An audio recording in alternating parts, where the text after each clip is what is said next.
Ancient Israel, 1st century BCE.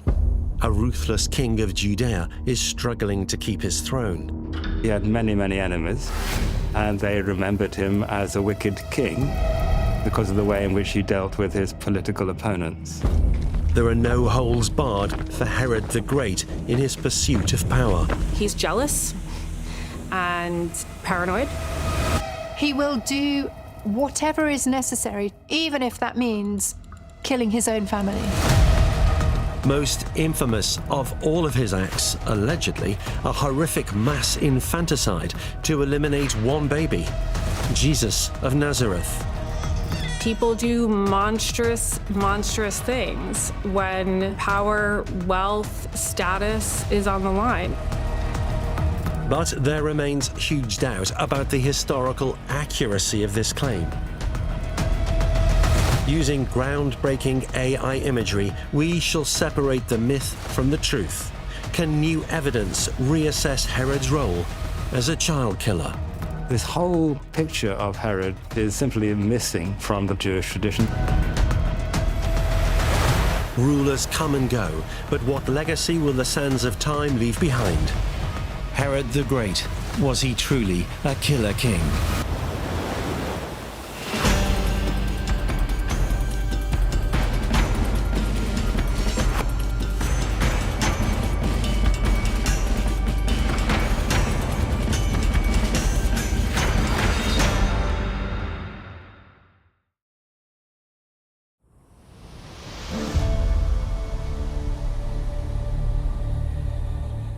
Since its conquest by Rome in 63 BCE to this day, the Kingdom of Judea, now the West Bank, has seen bitter disputes over who should rule the land. Under Herod's rule in 37 BCE, even he has to walk a tightrope, keeping his Jewish subjects in check and his Roman rulers happy. The complication for Herod's rule is that he was living through a time of huge political change within the world of the Roman Empire, and which kept him in power. As Roman leaders rise and fall, dozens of Judeans are brutally executed under Herod as he struggles to assert control over the region. Over the centuries, his name has become a byword for terror. Many people think about Herod strictly through the depiction that we get in Matthew's gospel of this extremely paranoid, tyrannical figure who would call for something as horrifically upsetting as the massacre of the innocents. But when we think about Herod the Great, the historical figure, we need to be looking past that. Perhaps a complex man who has more than meets the eye. He's also a man who really, truly understood how to build a strong nation. He clearly had an affinity for art, architecture, and design. The grand buildings that he engaged with, they were beautiful. He knew what he was doing there. So what truth can be established about Herod the Great? Great or not so great? A ruthless killer or a hapless pawn in a Roman territorial game? So, what did he do? Who was he?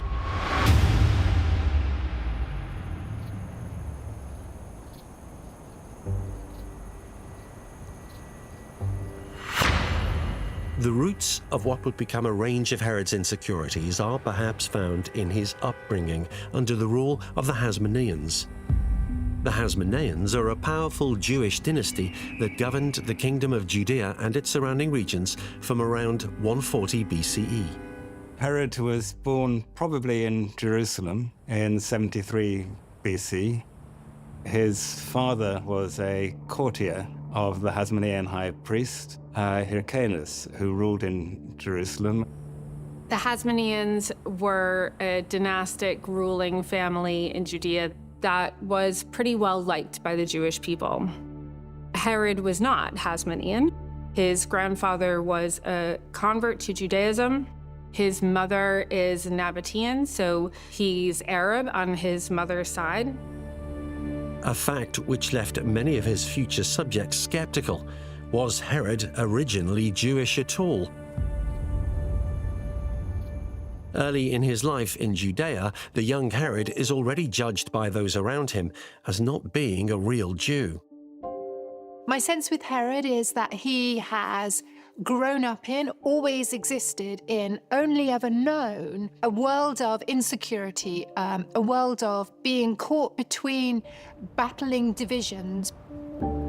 His father, Antipater, had come from Idumea, which is an area south of Judea, around Hebron, which had been converted to Judaism only 2 generations before. So although he was brought up within a Jewish environment, he was brought up very much as an outsider. He will have sensed it, and this will have made him agitated, confused, angry. Even contemporaneous accounts of Herod's life cast the same aspersions.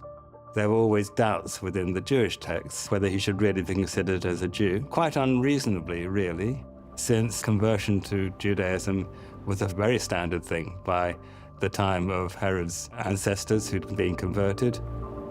The young Herod grows up battling against this injustice.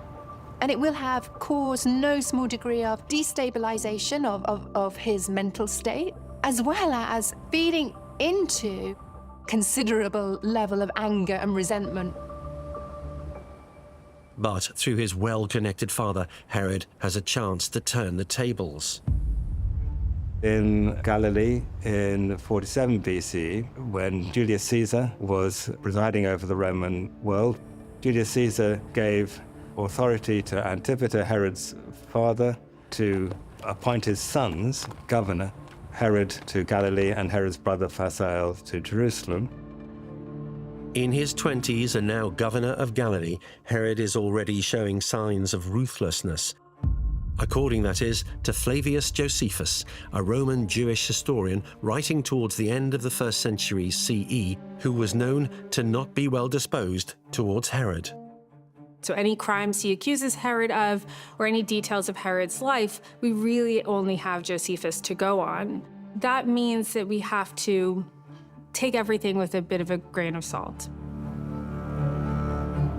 One of the first things that he accuses Herod of is when Herod was in the start of his career, he captured a group of bandits and had them executed without trial. Very difficult now to tell whether behind the description of bandits, whether behind that lies something more political, whether these are freedom fighters. We just don't know. But it's clear that there were objections to this kind of ruthlessness. Herod's first killings aren't allowed to pass without censure. So this was an extrajudicial execution, and that upset the families of those who were executed. And they appealed to Hyrcanus II, who was high priest in Judea at the time, and asked that he call Herod to trial before the Sanhedrin. The Sanhedrin were the sort of high court of Judea and Galilee. So this was the first time that Herod really was getting into trouble for something that he had done. But the young Galilean governor plans to wheedle his way out of a tight spot. Herod was summoned to Jerusalem to stand trial, and Herod's response to that was essentially to march on Jerusalem with troops and refuse to undergo trial, looking instead to Roman support so that he didn't have to follow the laws that were being imposed by the Hasmonean high priest who he was meant to serve. Herod's brinkmanship fails spectacularly, and he's forced to face the wrath of the Sanhedrin. The custom was to show humility before the court by appearing meek and disheveled, but Herod has other plans. The Jewish historian Josephus records that Herod instead came with his hair on his head finely trimmed, clean-shaven face, and dressed in purple. So what Josephus is telling us is that Herod was a bit shameless. Herod's vanity is legendary. We know he dyed his hair black. But for me, psychologically, I think it's driven by his awareness that he needs to appear strong and virile in order to retain his power. He was ostentatious. He didn't have the right mannerisms for that context. Not that he didn't know it, but that he chose to avoid it. So that gives us a good idea of Herod. Herod then goes over the heads of the Jewish judiciary and appeals directly to the Romans. It is they, after all, that are the real power in the land. The Roman ruler of Syria at the time, Sextus, he was an ally with Herod, and he pressured Hyrcanus II, who was high priest, to ensure that Herod would not be found guilty of the charges against him. And so Herod ultimately is acquitted of that charge. This tells us that Herod, even in these early stages of his political career, is a master of spin, of strategy. It tells us that he has these finely honed political instincts. He knows that this is the way to maintain any sense of one-upmanship. So very early in his career, this began his reputation of somebody who was completely ruthless, and this is the origins of his power. The young governor of Galilee will stop at nothing to get what he wants. Soon, he sets his sights on the ultimate prize, sovereignty over the entire kingdom of Judea.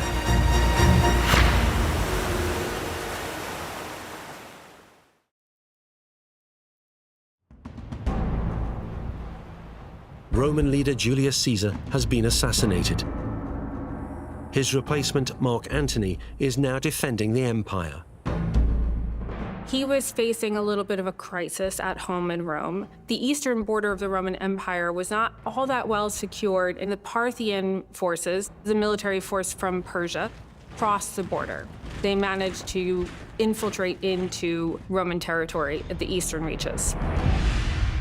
Rising star Herod uses the crisis to further his efforts to take complete control over Judea at the expense of his rival, the Hasmonean high priest, Hyrcanus II. The Parthian forces do indeed come down. A number of battles ensue. Herod loses. He's captured. It doesn't work out so well for Hyrcanus II either, who is also captured and mutilated. He's castrated. So this means that he can no longer be high priest. With the Jewish de facto king of Judea, Hyrcanus, not the man he was, the way is clear for Herod's royal ambitions. If only he was not in prison. Herod then escapes, and he is fleeing south. And in his flight south, sometimes he encounters other forces, and they have to battle again. And there's one battle in particular that happens among supporters of the Hasmoneans just outside Bethlehem. And Herod wins that battle quite decisively. Herod is called to Rome, where the Senate rewards him for his victory. Rome ultimately rewards him with kingship, and that's how we get Herod, the great king of the Jews. Questions over the new king's Jewish heritage continue to haunt him. He came to power entirely because he was appointed as king of Judea by the Roman state, and therefore had to impose his rule over Judea as a puppet king of the Romans. So the appointment of Herod, having been made by Rome in 40 BC, was as an outsider to the Judean political elite. That meant that he was bound to find that there were a large number of opponents from the previous regime. When Herod returns to Jerusalem to take the throne, he finds that Hyrcanus' nephew, Antigonus, has already proclaimed himself king. Herod is helped by the Romans. Antigonus is removed from power, only for another challenge to arise. The Hasmoneans were pretty well liked by the Jewish people. And the Hasmoneans both rule as king and as high priest. But you need to have this patrilineal descent to have that position. And Herod did not, so he could not be high priest. In order to try to establish himself more firmly, he married into the elite. Despite already having a wife and a son, Herod marries the 17-year-old granddaughter of Hyrcanus the high priest, Mariamne.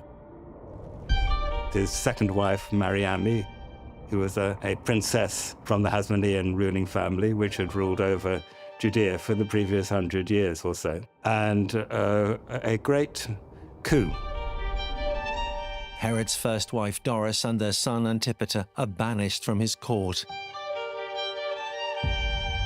So marrying Mariamne, that family that she's part of, it legitimizes Herod. And that is incredibly important because he doesn't have the lineage. He's not from that dynastic family. This is the point at which the family of Herod became, so to speak, part of the establishment. So this outsider entering properly into the mainstream of the Judean elite in a way which he couldn't have done before. The royal couple have two sons and heirs to Herod's throne, Alexander and Aristobulus, with Hasmonean royal blood running through their veins. The sons that they have together legitimize him. These things are vital, and it's good PR. It's good strategy. In Herod's eyes, his beloved Mariamne, who gives him legitimacy, is also a potential threat. It was perfectly possible in the 40s and 30s BCE for people to imagine that a powerful woman from within the Hasmonean family could rule over Judea. There were powerful women ruling over neighboring states, of whom best known is Cleopatra in Egypt. If Herod was suspicious of Mariamne's political intentions, that was entirely reasonable. This is a man whose whole existence, whose whole personality is defined by the sense of always needing to protect himself, always living on his survival instincts. The increasingly paranoid king of Judea even arranges a backup plan in the event of his own murder. In one of his most dramatic gestures, we know that Herod makes plans for his beloved wife, Mariamne, to be executed should he, Herod, die, in order that she cannot take up with any other man. This tells us so much about the inner emotional landscape of this man, the sense of paranoia. He is prepared to do anything to ensure that that does not happen. To further protect his position, Herod decides to clean up his court by ridding it of all disloyal Hasmoneans. And that, for the first part of his reign, was the main cause of his brutality in getting rid of those political opponents. Done actually to surprisingly extent judicially, so with trials to show that they were treacherous, meaning that they were threats to his rule, after which they were put to death.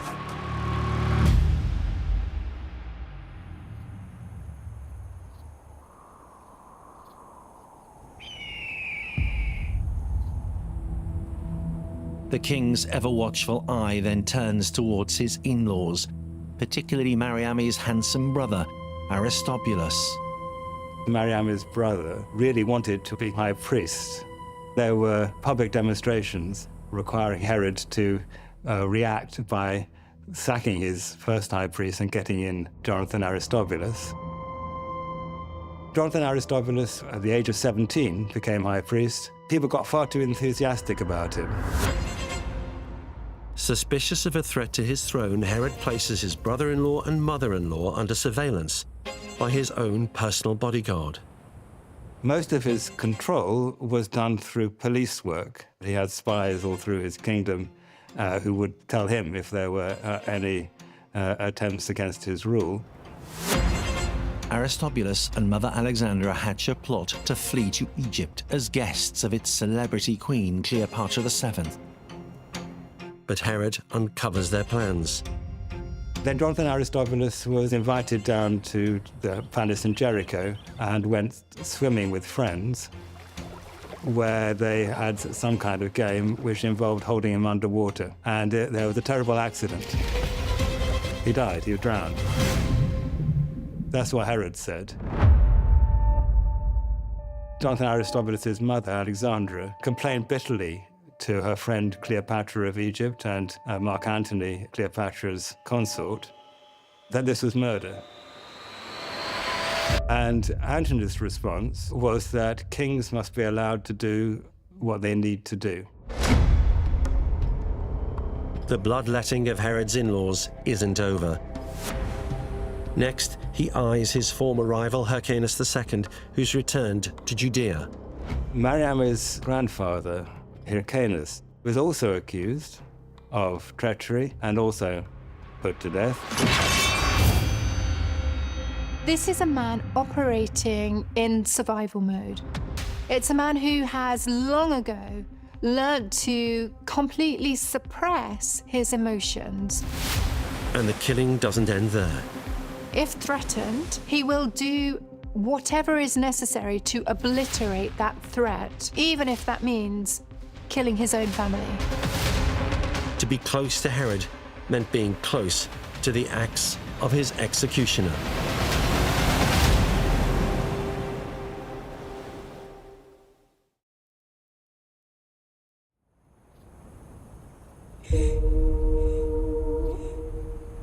Herod's Hasmonean wife Mariamne is racked with grief. Her brother and now her grandfather have been murdered at the hands of her husband. Now, having learned of Herod's plans to have her killed in the event of his death, Mariamne gives Herod the cold shoulder. Herod eventually starts to worry that his wife, Mariam, is plotting against him. And it's possible that she was. When Herod hears that his beloved wife, Mariamne, is potentially plotting against him, this will have triggered the pervasive sense of paranoia, his survival instincts. The insecure king hauls his beloved wife before the courts. She was accused of treason, of obtaining, under the guise of a love potion for Herod, what was actually poison. We have no idea whether that was true or not. The accusation was treason as well as adultery, and we don't know who the adultery would have been with. Was it a manufactured charge against Mariamne? This is impossible to tell. And there's an unexpected twist in the courtroom. Mariamne's mother, who'd supported her all the way down to this point in 29 BC, so 8 years of marriage to Herod, which had been pretty tempestuous. Mariamne's mother, Alexandra, switched sides and accused her of treason, exactly what Herod was accusing her of. And so he has her executed. But the killer king is not done yet. Mariamne's mother was also accused of treachery and put to death.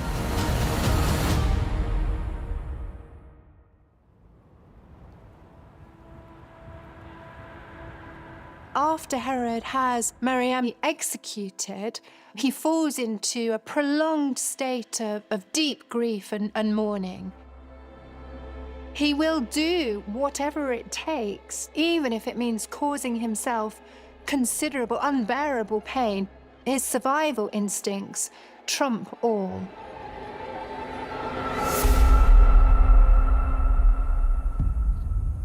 Herod soon recovers from his malaise, and with most of his rival Hasmoneans now out of the way, the king embarks on a huge-scale building program to cement his Herodian legacy.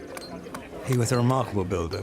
It's not just that there were so many of them, but they were done in a really impressive monumental style. Most monumental of the lot is the temple in Jerusalem. Situated on the Temple Mount, the holiest site of Judaism, where the first temple stood centuries earlier, built by Solomon himself, the Israelite king and son of David. Herod improved and expanded the Second Temple in Jerusalem, turning it into one of the greatest wonders in the ancient world. It was a mammoth structure built out of limestone, covered in gold. Remnants of the western wall of Herod's temple remain a place of pilgrimage to this day. It is a great new central shrine for the Jews, rebuilt far more impressively than it had been under his predecessors, the Hasmoneans. It is through building that Herod seeks to reinforce his legacy and shows his obedience to Rome. Herod transformed Judea with, in some cases, quite specifically Roman buildings. So the great port of Caesarea, which allowed trade to come into Judea across the Mediterranean, which is now a major trading route from all over the Roman world. It kept Herod in power, it kept things stable, it kept Rome at bay. And Herod's sweeping changes also herald a new prosperous era for his subjects. He engaged in these very large infrastructure projects, aqueducts, which would bring clean water. So the rule of Herod, I think it was mixed. There were people who, of course, judged him for being a Jewish convert, but Herod didn't reign with terror. Herod was a deft politician. Many of his subjects profited from living under him. And he grew the kingdom back to the largest size that it had been under the Hasmoneans. And he did this through clever politicking, not through conquest. He was basically given more land by the Romans, who were the ultimate ruling power in the region at the time.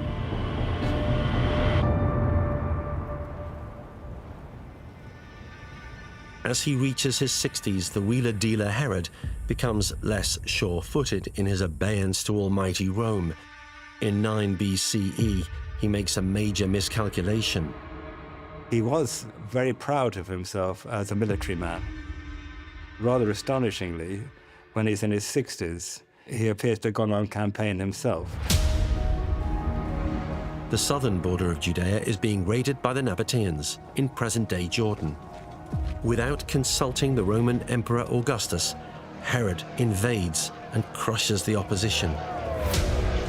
He was severely reprimanded by Augustus and nearly lost all authority in Judea for going on a foreign campaign without authority from the Roman emperor. We're told that Herod contemplated suicide.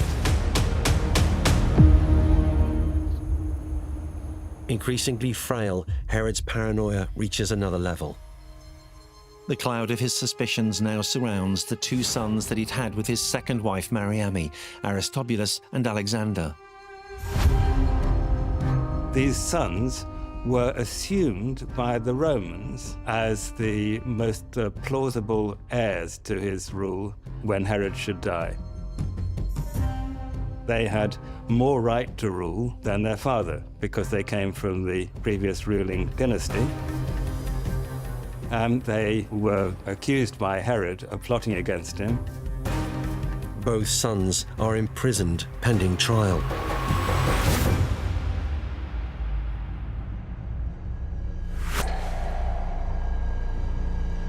In a whole series of trials in front of Roman magistrates, including the emperor himself, in which Herod was indeed involved, he was demonstrating quite how horrified he was that his sons should be plotting against him. How dare they? He has his two sons executed, thus cutting off the Hasmonean line that could challenge him for his position of power. The psychology of Herod is such that if threatened, his reaction will be to do whatever is necessary to remove that threat, even if that means killing his own offspring. We are told that Augustus, who is the emperor in Rome at the time, said of Herod that he'd rather be his pig than his son. Herod maintains Jewish dietary laws. Pigs would have lived a happy life without being slaughtered. Herod's sons, not so much. I understand why he did it logically. There was a concern of a plot against him, and it's quite probable that that was a real thing.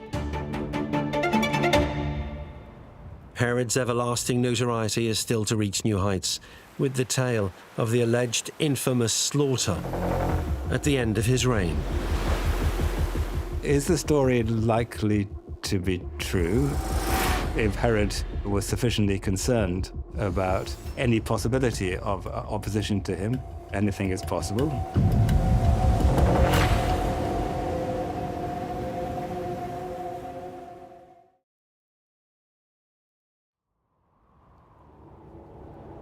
The frail and insecure Herod edges towards 70. It's at this point that the New Testament alleges his final murderous act, one for which he becomes most infamous throughout the ages. Within the Christian world, Herod has been best known for the massacre of the innocents, as described in the Gospel of Matthew. On hearing of the birth of Jesus in Bethlehem, the so-called King of the Jews, Herod, according to Matthew, orders the slaughter of all the town's infants under the age of 2. Most Christians have always engaged with Herod through that narrative. And it's characterized solely by paranoia and tyrannical behavior. This sweeping brutality against boys under the age of 2, whether true or not, tells us that he is seen as somebody who is capable of anything. He's somebody who's held in considerable fear and whose responses and acts have given him a reputation, which means that nothing is seen as impossible with Herod. But does Herod deserve a bad reputation, one of biblical proportions? Many historians say the evidence simply doesn't stack up. It's unlikely that this event ever happened, and we can say that for one main reason. The vast majority of the information that we have about Herod comes to us from the Jewish historian Josephus. And no reference to the massacre is found in Josephus's accounts, written in the 1st century and closest to Herod's lifetime. Josephus fills his record with many ill deeds that Herod had done. Josephus was no fan of Herod's, so it's highly unlikely that he would have avoided including such a story had Herod actually committed that act. And there is more evidence to suggest that this lurid description was Christian propaganda rather than historical fact. The story of the massacre of the innocents is totally missing from the later Jewish tradition. I mean, I think you could say how deeply implausible it is that Herod, at the very end of his life, coming up to 70, a baby takes time to be a threat. So it's not going to be a threat to Herod because he's not going to be there by the time a baby grows up. We know that he committed some violent acts in order to secure succession, but it's a little bit of a stretch that he would have been concerned about an infant being born at this point in his life. The story is, of course, possible, but not very likely.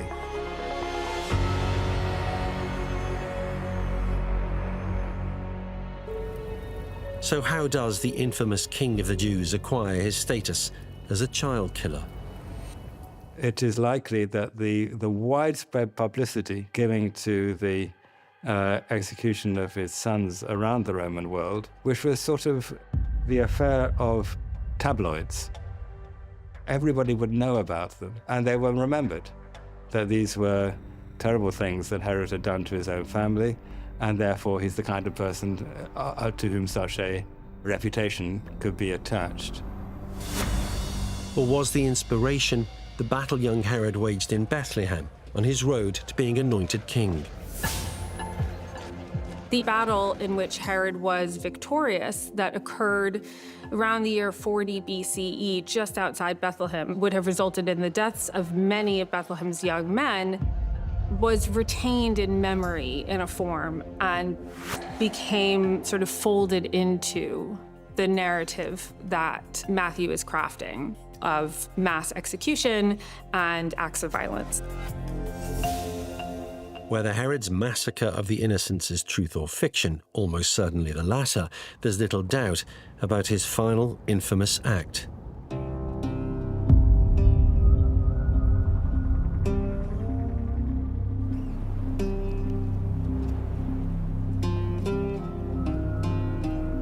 Despite having married 9 times, the frail king has now reconciled with his first wife Doris and his firstborn Antipater.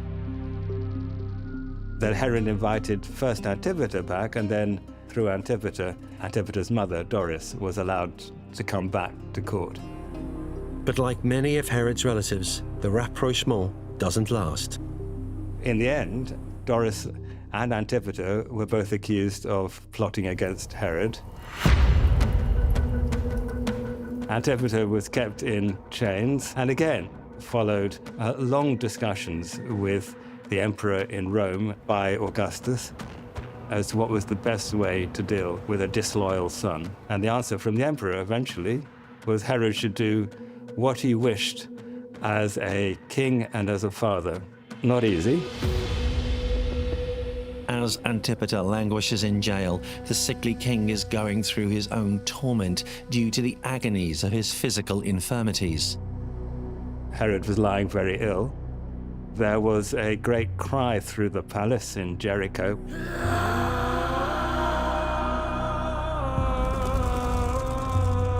Because Herod had tried to stab himself with the knife that he was using to peel an apple, because he was in such great pain, and he was just stopped from committing suicide. Antipater believes the scream is his father's last sound. Antipater thought that's great and asked his jailers to let him out. We know that Herod hears that his firstborn son in prison is plotting against him. And when Herod got to know that, he said, that's one step too far, and Antipater was put to death.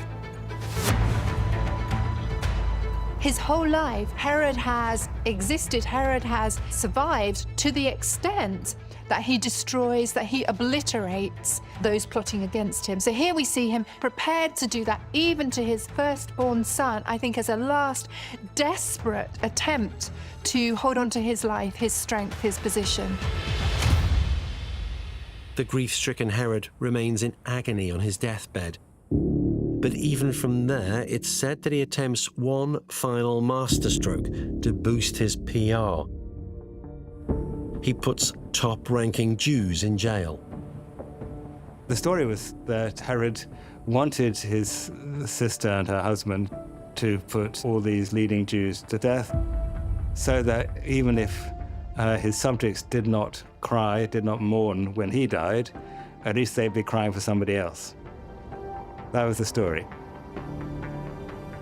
And then Herod dies. Josephus tells us that he died a gruesome death of multiple illnesses. He was not a well man. And all these Jews who were in the Hippodrome in Jericho were let free.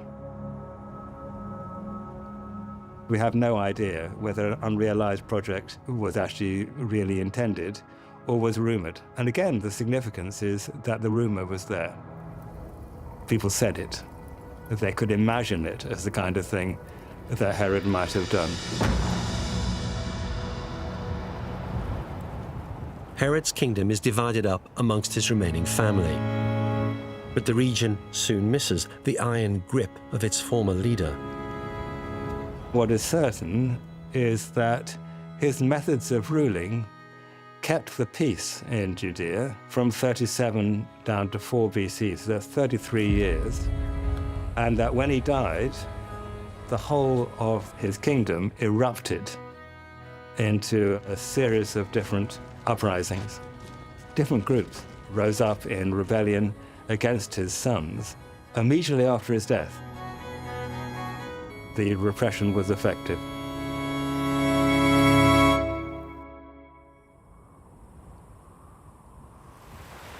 So was Herod a strong ruler or just an out-of-control tyrant? How will the sands of time treat this killer king's legacy? We know that he tried to sit between the Jewish people and the Roman Empire. All of this will have meant that he became somebody forever looking over his shoulder, somebody who learnt to live entirely on his survival instincts. Some Jews thought that Herod had done rather well at negotiating the relationship between the people he was meant to be ruling over and the wider government of Rome. There were other Jews who thought that he was clearly a traitor because he'd been far too Roman. And the judgment as to whether he's a good thing or a bad thing swung back and forth. He was a very skillful politician, and I think he deserves a lot of respect for what he was able to achieve at that time for his people. And what of the brutality he meted out to so many of his subjects and to his own family? The things that he did are immoral, but we cannot look at Herod in a vacuum. He needs to be understood in his own context. He was very concerned about his own position during his own lifetime, but so were many kings and many rulers in many different time periods. So the actions he took, I don't think, put him on the fringes of history by any means.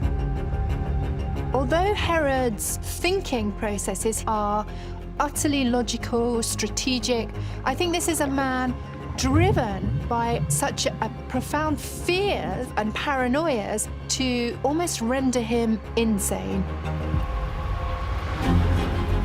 He clearly is a killer king. He had many, many enemies, and they remembered him as a wicked king because of the way in which he dealt with his political opponents. But in 1st century BCE, it would be wrong to think of the amount of violence that he used as being particularly unusual. What is different about Herod and gave rise to his later reputation was the publicity surrounding these judicial executions, in particular those of his sons.